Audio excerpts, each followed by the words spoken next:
Hello, my name is Michael Stevenson from Mico Solutions, and in this video I'm going to show you how to configure our custom math pricing. It's going to be a really quick overview on how to configure some of the logic. It's not going to be any advanced examples. So, as you can see, I have two simple products here. Both have three custom options: width, height, and finish. And finish has some radio option values, and height in this particular product is a drop down. In product 2, height is actually an input. I just wanted to show the variation on how you can use both input and preset values for your options. Currently, these products don't have anything exciting going on with the price. It's a static price. Nothing dynamic, so let's change that. Let's head on over to our Magento admin area and set up some basic stuff. Now, I'm going to show you a global setup. You can override the price logic per product, but this example is going to be super quick just to get you going. So let's start. We have width, and I'm going to map that to width. What I'm doing here is I'm mapping my custom option titles to variable names that I'm going to use in my price logic. And then let's say height, and the last one is finish. I'm going to map that to fin. Perfect. That's all we need to get going. So now I'm going to use width, height, and fin in my price logic down below.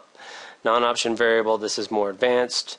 You can actually map variables that aren't assigned to custom option titles. So you could actually say like frame equals, it's width, times 2 plus height times 2 or something like that. Oops. I'm not going to show you how to use that here, but you get the idea. Exactly what it sounds, non-option variable. It's not a custom option, but you can use it in your calculations. Special option values. This is where you actually map your option values now, not the title, but the option values to give them some numeric value or some logic.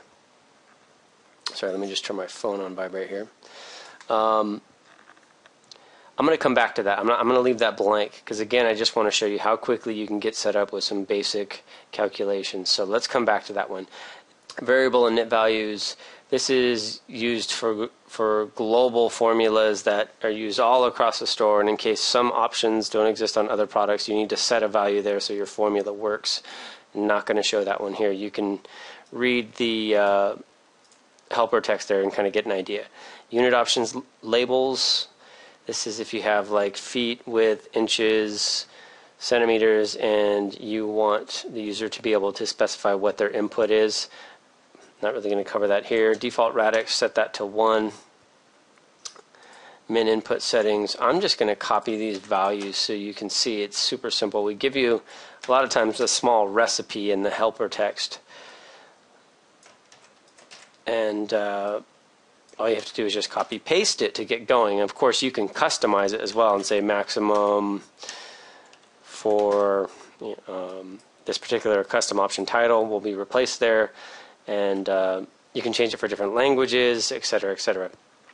Custom validation alert, not going to cover that one here. Remove custom price, not going to cover that yet. This is when you actually want to use the Magento custom option price in your calculation and not an option price that you set here. Update quantity, no, we don't need to touch that for now. And let's do this. Let's do some really quick price logic. So let's do width, because we know that's our width variable, height, and let's do price. Now, as you can see, there's an index here. You can learn what price is. Price is the product base price. So we're going to do width times height times our product base price, which is 15. And there it is. It's super simple. Let me make sure I'm not missing anything else. Upcharge logic, can come back to that. Attribute to that. Let's save that. I think that should be good. I mean, I may have made a typo somewhere there, but let's see. Let's test it out. Refresh this product. So let's do 10 times 10 times 15, 1500. Notice there's no price associated with these, so nothing happens. I think we set some min-max values, so let's do 2. There it is. Min width is 5. Let's set a max there. See how maximum, since I copy-pasted and then I changed that text, you can see it's using my own text that I wanted to use there. And I can't add to the cart when the validation's kicked in, so let's do 10 times 10, gloss, add to cart. Let me show you product 1 now. That one's using drop down, so we can do 10 times 10, 500. And it's actually, whoa, what happened there? It's actually using the value that was assigned at the custom option at the product config area. And again, the maximum validation works here as well. And in fact, I can't get to the max value set or the min, but you can do 200, 2000. There you go. So super simple. One thing I want to show you, here's this 0. This is that default value I was talking about over in the special option values. So let me change that and show you what it does. So let's do 10 times 10, 500, and I'll come back to that and show you. So if you go to special option values, notice the variable name width, it's used a lot. So we show the example here. So if my variable was fin, I could very well do fin default and then assign it a value. It could be 0, it could be 5, whatever. But in this case, I'm going to do width and height default. So now when the user starts entering some values, like if I do width 10, it's going to go 10 times 1 times 15. So you're not going to see that 0 out. It's a nice feature because it just looks kind of weird when the price zeroes out. Some people don't care, other people do, so this is a way you can set that default value. Let me save it and go back to product 1.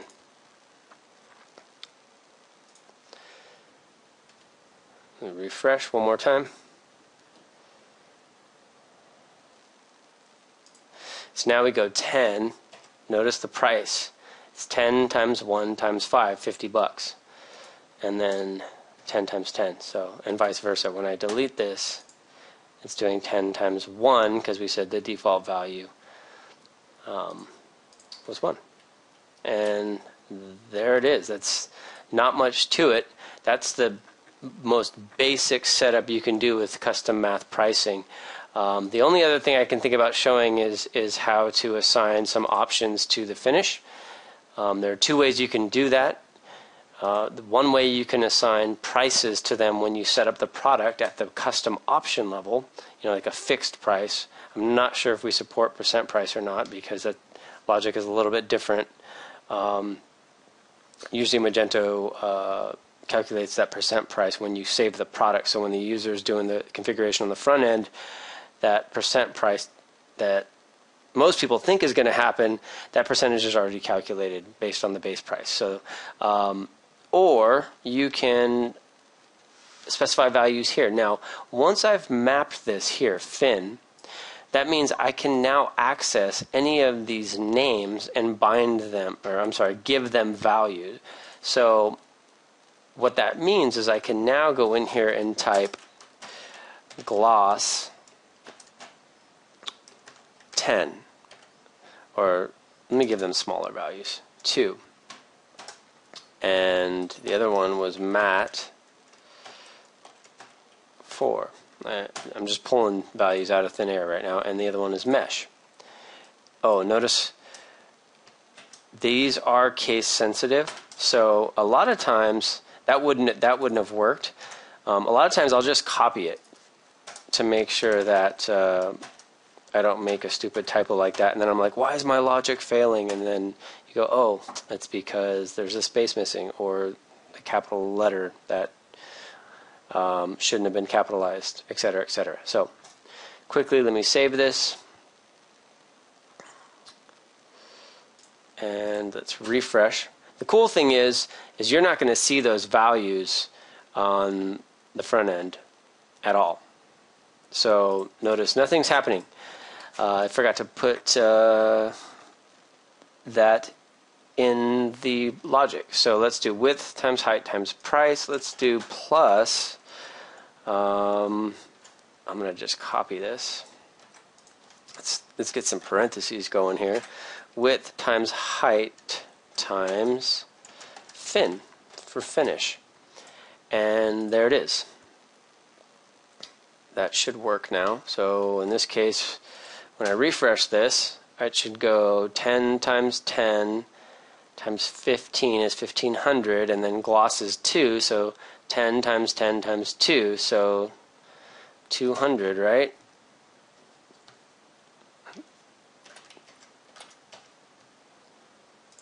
There it is, 1700. What do we assign Matt? Oh, 400, yeah, 6. So there you can see that calculation happening now. And since we did this globally, those options exist on product 1 as well. So the same logic is going to apply to those.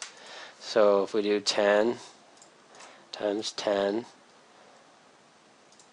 there's your extra 200, because you get 10 times 10 times 2, 10 times 10 times 4, plus 500, because you get 10 times 10 times base price. So you can see that, I think, should do it for this video. I don't want to make it too long. I'm going to be doing more videos that follow this one that will show more advanced examples. So for a lot of you out there, this video is going to be so simple, you're like, okay, I already figured that out. How do I do more? So you'll definitely want to check out the later videos to come. I'll show how to override per product, show how to use some if-then logic, some ternary, some conditional logic if you're a programmer, some custom validation, etc., etc. So that is going to complete this video. My name is Michael Stevenson. If you have any questions, feel free to email support@micosolutions.com, and we will get back to you as soon as possible. Sometimes we get a lot of tickets backed up in our support system, so bear with us. Other times we answer within minutes.